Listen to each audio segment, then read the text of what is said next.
और अब बात तबाही के उस तूफान की करेंगे जो कभी इतनी तेज गति से आया लेकिन अभी वो गया नहीं है, जिसका खतरा अभी टला नहीं है। गुजरात में बवाल का बवंडर उठने के बाद बिपरजॉय अब राजस्थान में असर दिखाने लगा है। कच्छ से कराची तक इस महा तूफान ने ऐसी तबाही मचाई कि हर तरफ सिर्फ और सिर्फ तबाही के निशान है। गुजरात के तटों से 36 घंटे पहले टकराने के बाद भी अभी भी तेज हवाओं और बारिश का दौर जारी है। ऐसे में जरूरी है सावधान रहें, सुरक्षित रहें, क्योंकि तूफान अभी गया नहीं है।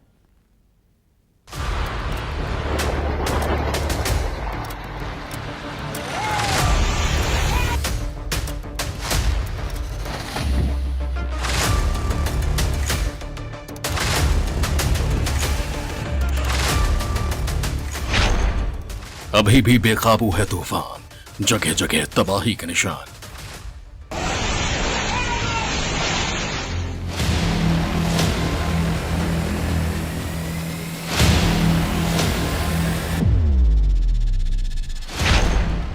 नहीं टला बिपरजॉय का खतरा, सावधानी में ही सुरक्षा।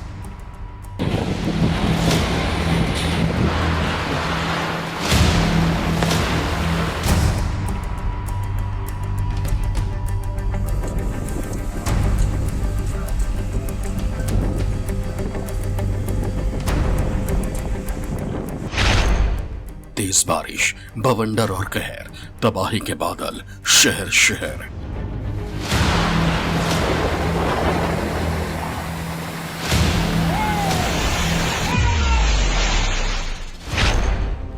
हिंदुस्तान टू पाकिस्तान, तबाही का तांडव काल।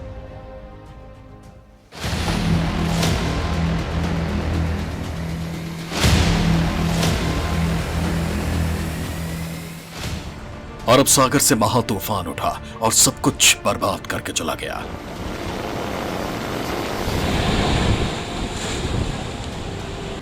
एक 1000 से ज्यादा पेड़ उखड़ गए, 5000 से ज्यादा बिजली के खंभे गिर गए, 4600 से ज्यादा गांवों की बिजली गुल हो गई। अरब सागर से आई खौफनाक हवा ने कच्छ से कराची तक में दहशत फैला दी।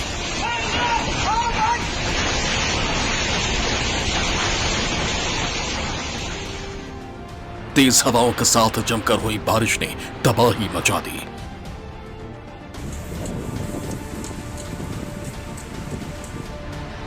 चक्रवाती तूफान मानो सब कुछ उड़ा ले जाने पर आमादा था। गुजरात के माथे से चक्रवात तो गुजर गया, लेकिन अपने पीछे तबाही की तस्वीर छोड़ गया। अभी भी कई इलाकों में, गांवों में बिजली गुल है। सब कुछ व्यवस्था सुचारू करने के लिए युद्ध स्तर पर काम किया जा रहा है। गुजरात के तटीय इलाकों में चक्रवात आया, टकराकर गुजर गया और बहुत कुछ तहस नहस करता गया। खास करके गुजरात के सौराष्ट्र और कच्छ में बिपरजॉय चक्रवात ने काफी तबाही मचाई। 4000 से ज्यादा घरों में बिजली बाधित हो गई, क्योंकि हजारों बिजली के खंभे धाराशायी हो गए। फिर भी बिजली रिस्टोर की जा रही है। 5000 से ज्यादा बिजली के खंभे धाराशायी हो गए थे, ट्रांसफार्मर उड़ गए थे, फीडर टूट गए थे, जिस सबको युद्ध स्तर पर एक बार फिर से ठीक किया जा रहा है। सौराष्ट्र और कच्छ के 8 जिलों में हजारों पेड़ धाराशायी हो गए।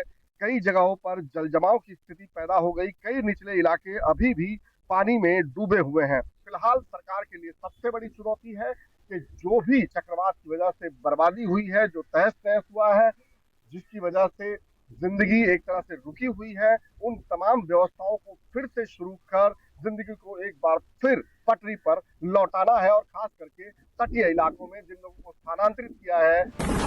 तूफानी हवा, घनघोर बारिश, सब कुछ अपने आगोश में लेने को आमादा। समंदर की तेज लहरें। महातूफान से गुजरात का कच्छ, सौराष्ट्र, मांडवी, पोरबंदर, द्वारका, भुज इलाका सबसे ज्यादा प्रभावित रहा। लैंडफॉल के बाद तेज हवा में सालों पुराने पेड़ ताश के पत्तों की तरह ढह गए। इस खौफनाक महातूफान ने महातबाही की जो तस्वीरें दिखाई हैं, वह हैरान करने वाली है, परेशान करने वाली है। अभी ये सब देखो ना, आपके सामने सब सब सब गिर गया, सब उड़ गया। क्या क्या सामान गया? सामान तो सब कुछ चला गया, कुछ भी नहीं है। इतना है, खाली कागज है, पन्नी है, दूसरा कुछ भी नहीं है। अभी बच्चे स्कूल में पढ़े हैं। तूफानी हवा और समंदर की लहरें डरा रही हैं। लहरें इतनी ऊंची थी कि सब कुछ अपने आगोश में ले लेना चाहती हो। समंदर किनारे जो भी उसे टकराया, लहरों ने उसका नामो निशान मिटा दिया। किनारों पर जो कुछ भी बना था, जो कुछ कच्चे मकान बने थे, सब कुछ तबाह और बर्बाद हो चुके हैं। ये गुजरात में आई तबाही के निशान है।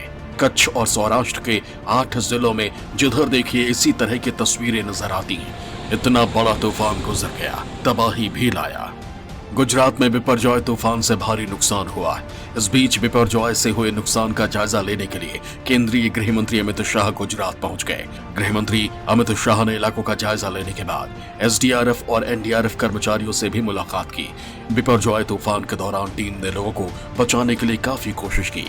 इस तबाही के दौरान बचाव कर्मी काफी सक्रिय रहे थे। चक्रवात से मची तबाही के बाद पीड़ितों का हाल जानने के लिए केंद्रीय गृह मंत्री अमित शाह गुजरात पहुंचे और साथ दिया गुजरात के मुख्यमंत्री भूपेंद्र पटेल ने। केंद्रीय गृह मंत्री अमित शाह चक्रवात आने के पहले से ही गुजरात के तमाम लोगों के संपर्क में थे। मुख्यमंत्री से बार बार हालात की समीक्षा कर रहे थे और अब जब चक्रवात गुजरात में तबाही मचा के गुजर गया है तो उसके बाद भी केंद्रीय गृह मंत्री अमित शाह पीड़ितों का हाल जानने के लिए आज गुजरात के प्रभावित इलाकों में पहुंचे हुए हैं।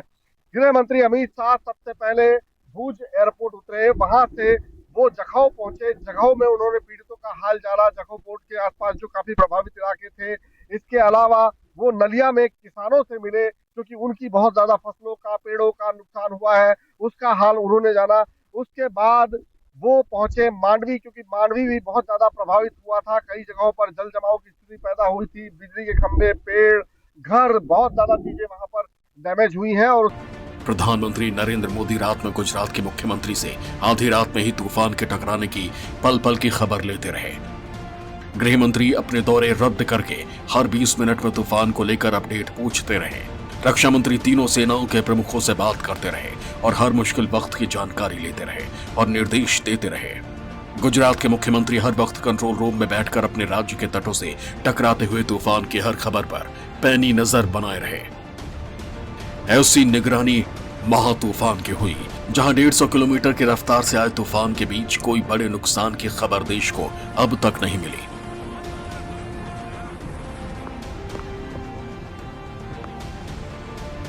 जबकि 21वीं सदी के तूफानों पर अगर गौर करें, सैकड़ों करोड़ का नुकसान तूफान ने किया है। कई बार लोगों की जान पर चक्रवाती तूफान भारी पड़े, लेकिन इस बार जब सवाल रहा कि बिपरजॉय क्या करेगा, तो पिछले 4 तूफानों के मुकाबले इस बार किसी बड़ी घटना की जानकारी नहीं है।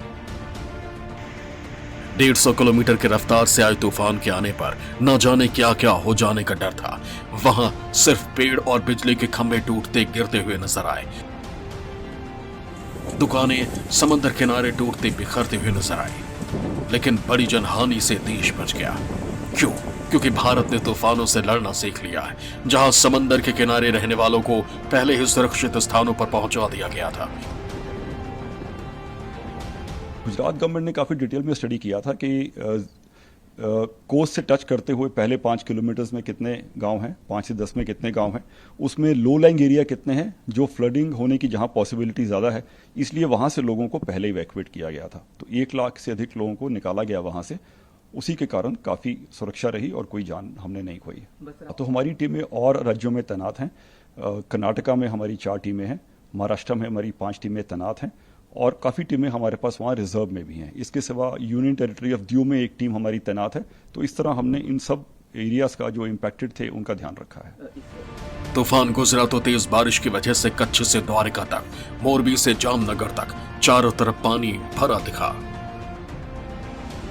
गुजरात में तबाही के निशान छोड़ जाने के बाद अब राजस्थान की तरफ बढ़ गया है बिपरजॉय तूफान। हालांकि गुजरात में तट से टकराने के बाद इसकी रफ्तार में थोड़ी कमी जरूर आई है, लेकिन फिर भी इसकी रफ्तार इतनी तेज है कि अब ये राजस्थान में मूसलाधार बारिश बनकर बरस रहा है। गुजरात में बिपरजॉय समुद्र किनारे टकराने के बाद अब धीरे धीरे राजस्थान की ओर आगे बढ़ा है और अब बाड़मेर में भी उसका असर दमदार देखने को मिल रहा है। बाड़मेर जिले में तेज हवाओं के साथ तूफानी बारिश का दौर जारी है और वहीं समीपवर्ती जो सरहद का क्षेत्र है, वहां के कुछ गांवों को प्रशासन ने खाली भी करवाया है, ऐसा जानकारी मिल रही है। और लगातार जिला प्रशासन लोगों को सतर्क रहने की अपील भी कर रहा है। इस वक्त हम मौजूद है जहाँ मेरे पीछे आप देख सकते हो तूफानी हवाओं का दौर लगातार जारी है और ऐसे में हम जहाँ मौजूद है वहाँ खड़े भी नहीं रह पा रहे और लगातार बारिश का दौर जारी है। राजस्थान में तूफान का असर अब राजसमंद, जैसलमेर, सिरोही, जालोर, बाड़मेर, जोधपुर, बीकानेर, नागौर, चूरू, पाली में देखने को मिल रहा है, जहां तेज बारिश के साथ तेज हवाएं भी चलेंगी। शुक्रवार को राजस्थान में तेज आंधी के साथ बारिश हुई है, जहां 40 से 50 किलोमीटर की रफ्तार से तेज हवाओं का जोर नजर आया है। महाराष्ट्र और गुजरात के बाद अब पश्चिमी राजस्थान के जिलों में बिपरजॉय ने अपनी दस्तक दे दी है। देर रात को तूफान ने दस्तक दी और उसके बाद पूरे जिले में अफरा तफरी मच गई। इस बिपरजॉय का कहर देखने को मिल रहा है।